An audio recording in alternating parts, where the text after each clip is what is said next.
Hi, it's the Property Talk right here at Nina Interiors, where our makeshift studios are. And just to remind you, the big show is around the corner. It's the Homes Expo 2020. For those that are in the real estate industry, we have something even better happening later in the year. That's at the Garden City Top Parking Space. It's going to be phenomenal. And part of what our agenda is, again, from last year, we're trying to locate what's happening in terms of the world of innovation as far as the industry is concerned. We just hope that the virus won't affect us in any way. So all circumstances remaining the same. You can get onto our social media platforms website for more details. Now, joining me on the set is Mr Kunnal.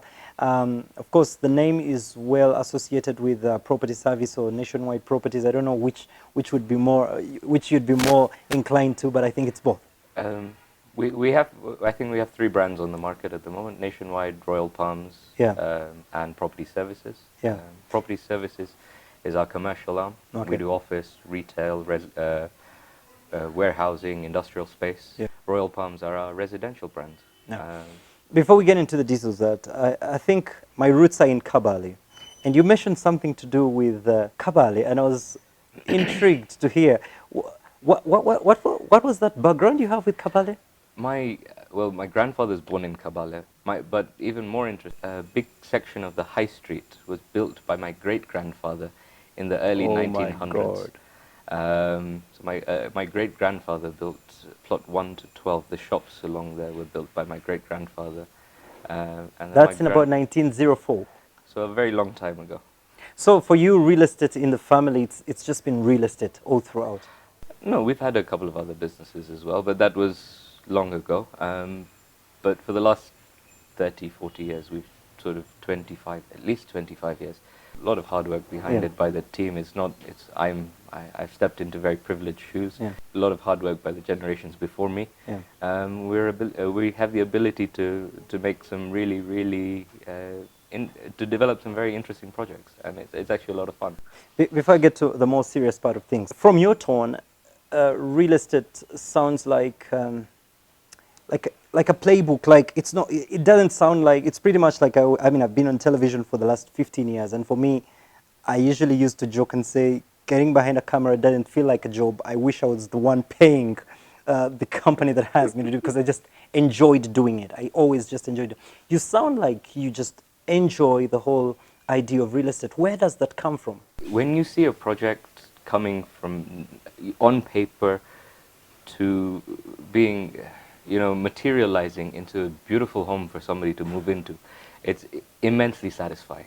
And it's something that we like to build a good product that people are happy with. Nationwide, Royal Palms, our Royal Palms tagline is "Welcome Home." It's not a house, it's a home. And so, just that alone, it's our mindset in the way we develop, because we want to give people a home, and we do it with a good heart. We want to build something that, any of my products, regardless of size, would be something I would be happy. I have a couple of friends that own homes at the Royal Palm Villas, and once or twice I've visited the place, and it indeed resonates with the whole tagline, "Welcome Home." Or ask you rather here would be, what inspires the projects that you do? What underneath there, what are some of the ingredients that make you tick, that constantly make you number one? Because I also need to note this on record, that when I look at the scope of work that has been done in the real estate industry, I run back to the names and brands that have been behind some of the unique projects that we've looked at, and I would say that your company is one of those. But what are some of those values that drive the brand to what we see on the market? As much as I would like to take credit for it, it's not me. We have a very, very good team. Our architecture department is excellent. We've got our head of the department does a phenomenal job. Our sales and marketing team, I know you deal with one of the young ladies there, and she's very, very good. So we've got a very good team who make me look better than I am. You showed up in the area of Butabika, which we all knew commonly for the hospital that takes care of mentally ill people, but you changed that entire location. What do you usually visualize before any project shows up? What's on your mind? The Butabika project, when we started it, like you said, there was a strong association to the mental health institution nearby. And a lot of people used to say you have to be crazy to go there. And we used to say you have to be crazy not to. So what is that that you saw there that others couldn't see? It's a beautiful location. And, you know, I think with the hospital as well, they're our neighbors, and we do get involved with a lot of the CSR there. Oh, wow. Helping out with the hospital. I think we've taken on a lot of sponsorships, and we've done a fair bit of involvement with that. Yeah. And they're our neighbors, and we like that. And, you know, there's a stigma around that. I mean, it's one of the most beautiful, calm, peaceful places in the city. I mean, once you've been there, like you said, you have friends who live there. It's one of the few places where you can actually open your windows at night and not be blasted with music. Yeah. It's one of the very few places in the city where you can do that. I mean, I live in another part of the city where, you know, we're well planned. It's, like I said, it's a place where I would be happy to, you know, if I lived in one of those homes. It's a beautiful home, whether it's a 4-bedroom, a 5-bedroom, or a villa. Yeah. You know, and they're all built to very good quality, good standard. And the vision that sort of goes behind that is we wanted to create a nice community. And the school's grown ergonomically. I mean, it's grown to, I think they have 400 or 500 students now. But this year we're working with another company based out of South Africa to put up a health club facility. Like I said, we want to create a township, a satellite township, that once you're there, you really are, really do have a lifestyle that is unparalleled to any other part of the city.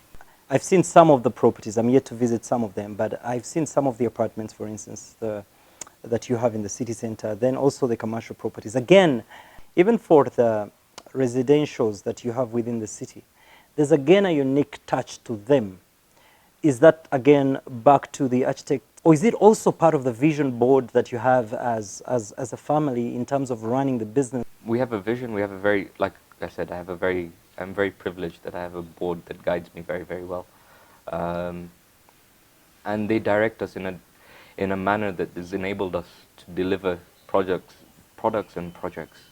And you know, like you mentioned Dubai before, and when you visit Dubai, and you see a building that you say, you know what, why don't we have this at home?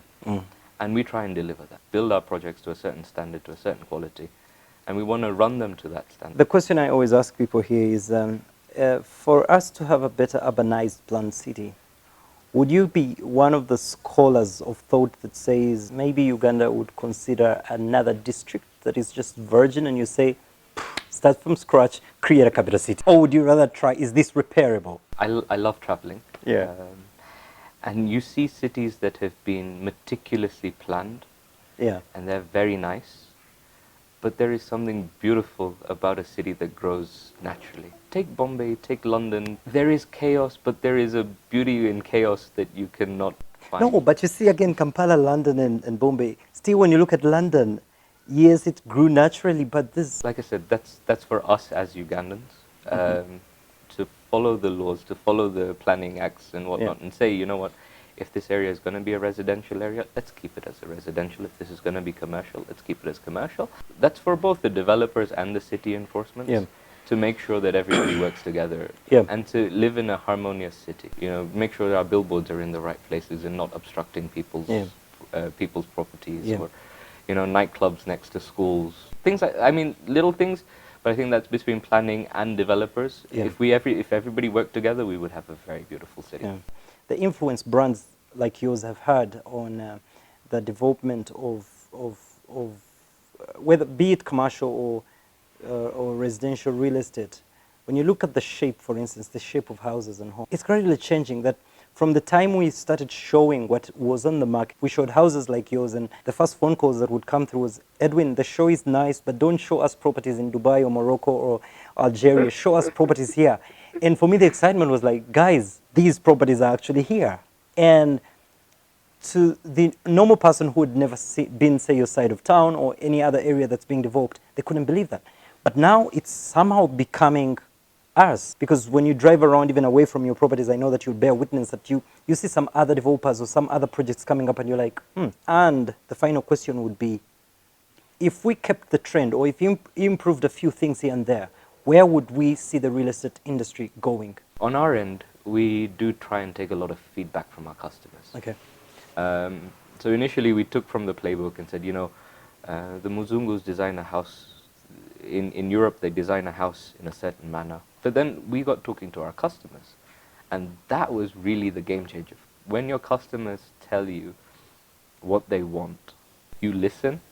I think that's, like you said, but listening to my clients, listening to our customers enabled us to adapt our product very quickly, and the evolution came, and I think that was one of the keys to the success was, you know, from the first 4 or 5 houses we were building, by taking that feedback on board, I think enabled us to sort of evolve our product very quickly, and that is truly one of the secrets. So where do you see the industry going? Everyone's talking about a recession coming up in Europe, and like other places, when the big boys start coughing, we get a small cold. But also, I think we have good policies. If we keep our good policies, keep our stability, and it will really improve the market, because it gives the homeowner the ability to. Okay, finally, do we expect any more good things from your company in the nearby future? Royal Palms, I think, had their 500th residential unit delivered this year. So I think we're very proud of the team. Wonderful. They've done a fantastic job. But this year we're launching, we're going to be delivering Virgo Court, which is 4-bedroom, 5-bedroom, and Where some is that? villas. Royal Palms in Luzera. Oh, So we have okay. a new phase coming in Luzera. Wow. And the health club facility coming up as well. That's part of the Royal Palms brand.